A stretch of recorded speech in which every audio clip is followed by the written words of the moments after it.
कुछ कहानियाँ सिर्फ मोहब्बत की नहीं होती, वो एक औरत के सब्र, दर्द और एक माँ के जज्बात की होती हैं। ये कहानी है निदा की, जो चुप रहती रही, सब सहती रही, लेकिन जब बात उसके बच्चे तक पहुंची तो उसने खामोश रहना छोड़ दिया और खुद से लड़ना सीख लिया। अस्सलामु अलैकुम वरहमतुल्लाहि वबरकातुहू। Welcome to my channel.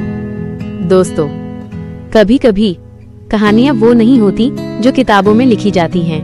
कुछ कहानियाँ वो होती हैं जो एक औरत की खामोशी में छुपी होती हैं, जहाँ मोहब्बत से ज्यादा सब्र होता है और मुस्कुराहट के पीछे अनकही तकलीफ। हर दिन वही चेहरा, वही मुस्कुराहट, लेकिन अंदर कहीं टूटता हुआ एक दिल जो सबके लिए मजबूत बनता है, पर जब अकेला होता है तो सिर्फ अल्लाह से बातें करता है। यही कहानी है निदा की, जो हमेशा चुप रही, हमेशा सब सहती रही, पर जब बात उसके बच्चे तक पहुंची तो उसने खुद से लड़ना सीख लिया। क्योंकि एक औरत जब माँ बनती है तो वो सिर्फ मोहब्बत नहीं, एक ताकत बन जाती है। निदा और सुफियान एक दूसरे से मोहब्बत करते थे। वो कॉलेज के दिनों से ही एक दूसरे की दुनिया बन चुके थे। दोनों टिकटॉक वीडियो बनाते थे और धीरे धीरे फेमस हो गए। फिर वो इन्फ्लुएंसर कपल बन गए, साथ में वीडियो, व्लॉग्स और कपल कंटेंट बनाने लगे। लोग उन्हें बहुत पसंद करते थे। हर खुशी, हर प्लान, सब कुछ उन्होंने साथ में सोचा था। और जब जिंदगी ने मौका दिया, दोनों ने निकाह कर लिया। सबने कहा कितना प्यारा कपल है, और वो खुद भी ये मान बैठे थे कि अब सब कुछ हमेशा परफेक्ट रहेगा।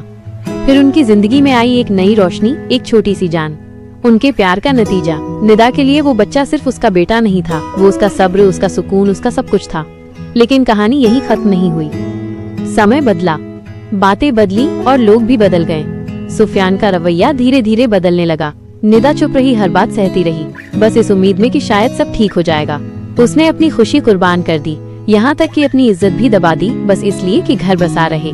लेकिन एक दिन बात उसके बच्चे तक पहुँच गई, और उस दिन निदा ने खुद से कहा, मैं सब सह सकती हूँ, लेकिन अपने बच्चे के साथ गलती नहीं देख सकती। उसने चुप रहना छोड़ दिया और फैसला लिया, चुप रहकर जुल्म सहना मोहब्बत नहीं होता।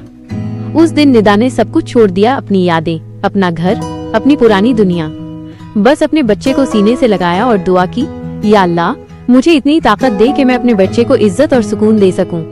और फिर निदा ने एक नई जिंदगी शुरू की, बिना शिकायत, बिना नफरत के, सिर्फ एक माँ के जज्बात के साथ। कई लोग कहते हैं शादी तोड़ देना आसान है, लेकिन जिसे सब्र का मतलब पता हो, उसके लिए जुदाई सबसे मुश्किल फैसला होता है।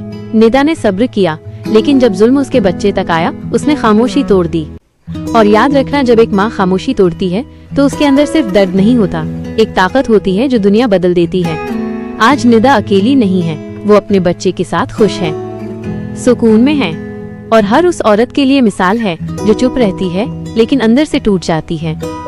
आज निदा अकेली नहीं है, उसके पास उसका सुकून है, उसका बच्चा है, और सबसे बढ़कर उसका खुद पर भरोसा है। लोग कहते हैं शादी तोड़ना आसान होता है, पर हकीकत ये है कि जो औरत सब्र करती है वो सबसे बड़ी जंग लड़ रही होती है। निदा ने सब्र किया, मोहब्बत निभाई, लेकिन जब जुल्म उसके बच्चे तक पहुंचा तो उसने खामोशी तोड़ दी। क्योंकि माँ जब बोलती है तो उसके अल्फाज नहीं, उसकी दुआएं असर करती हैं। आज निदा हर उस औरत की मिसाल है जो चुप रहती है पर अंदर से लड़ती है, जो टूटती है पर फिर भी मुस्कुराती है। क्योंकि माँ कभी कमजोर नहीं होती, वो सबसे मजबूत होती है। रिस्पेक्ट एवरी वुमन, क्योंकि माँ कभी कमजोर नहीं होती, वो सबसे मजबूत होती है।